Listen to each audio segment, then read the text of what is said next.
There's a ship drifting in international waters that's more valuable than the entire economy of some nations. Not a cruise liner, not a military vessel, a private yacht. Estimated value, $5 billion, wrapped in gold, guarded by mystery, and tied to people whose names never appear on Forbes, but control everything. This isn't just a yacht. It's a weapon of power, a floating kingdom, and possibly the most dangerous vessel ever built. They call it the Eclipse 2.0 unofficially, because no government has confirmed its existence. No country has claimed its port of origin. And yet, whispers of its movements are tracked obsessively by intelligence analysts, black-budget watchdogs, and those who specialize in the unseen.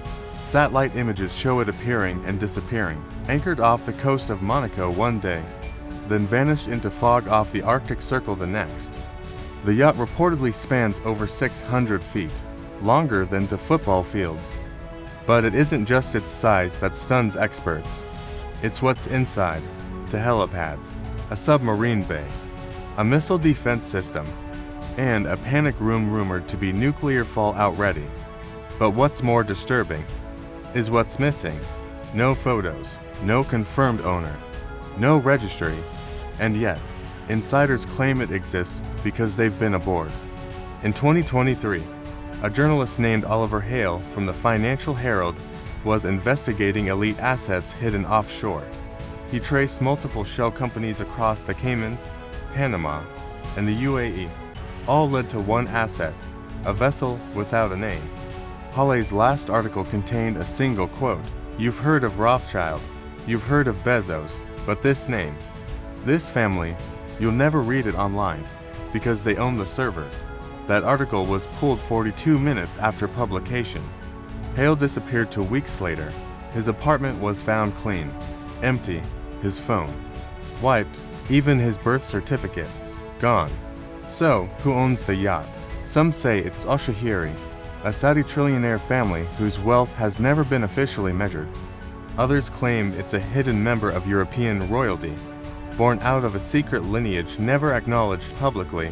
But the most persistent theory, the Orbis Group, a shadow syndicate said to be behind major global events from currency collapses to tech blackouts. Their symbol, a black sphere with a single vertical slit. And according to leaked maritime documents, that exact emblem was spotted on the hull of the yacht briefly by a Russian drone near Murmansk. The footage was deleted. The pilot vanished mid-shift. Here's the terrifying part.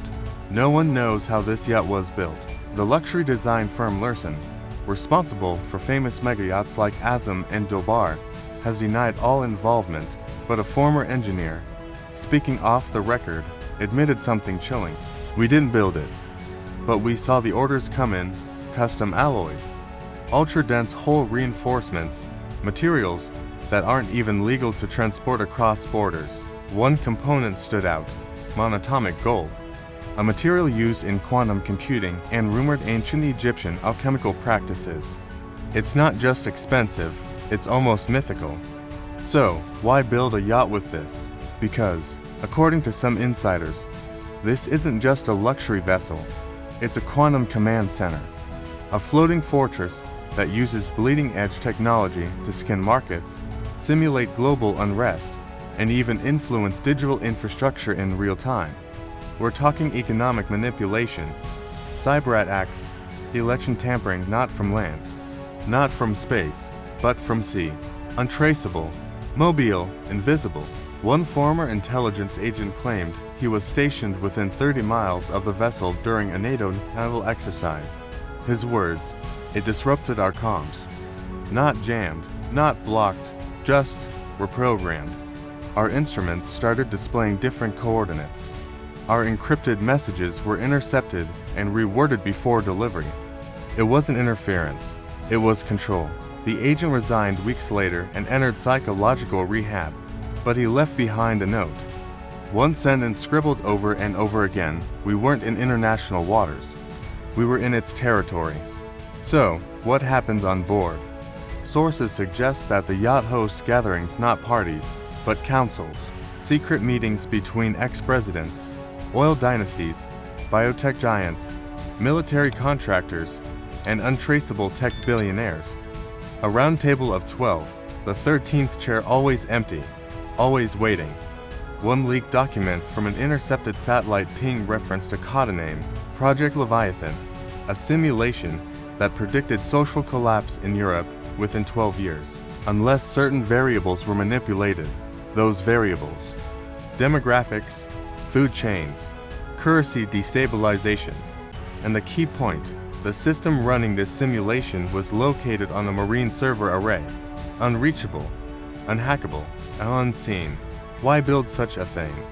Why hide it in open water? Because water is the last sovereign space. Airspace is regulated. Satellites are watched. Even the deep web is mapped. But the oceans, they're the perfect gray zone.